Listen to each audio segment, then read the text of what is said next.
If you can't admit to your own suffering, then you certainly... See, the suffering, especially the additional suffering, the excess suffering, should be treated as evidence that you're not doing something quite right yet. It should be treated as evidence that you're wrong. There's something important that you're doing that's wrong. I understand how harsh that is. And I'm not saying that everyone who's suffering is suffering because they're doing something in some simple way that's wrong. I was in an elevator once in a hospital. It was a very terrifying thing. And this person got on who was just in an absolute state of shock. I mean, it was really not good.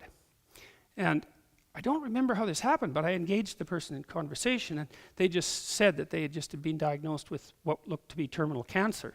And what was horrifying about it was that what they were doing was going over their life in the elevator, trying to figure out what they had done in order to deserve such a fate. They'd immediately taken it on themselves as a moral failing. And that's not what I'm saying. You can't come up to someone who has cancer and say, well, if you weren't such a bloody idiot throughout your whole life, you wouldn't have cancer. And believe me, that happens a lot more than you think. And people who have diseases like that get blamed for it. That's not what I'm saying. It's not like that. It's a more generalized attitude. That is that if life isn't yet what it should be, then you have a primary responsibility to do something about it. And the place to start looking is to your own errors and to fix them.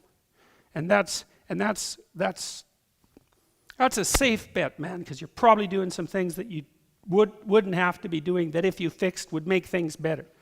So it's time to let go and to sacrifice who you are for who you could become.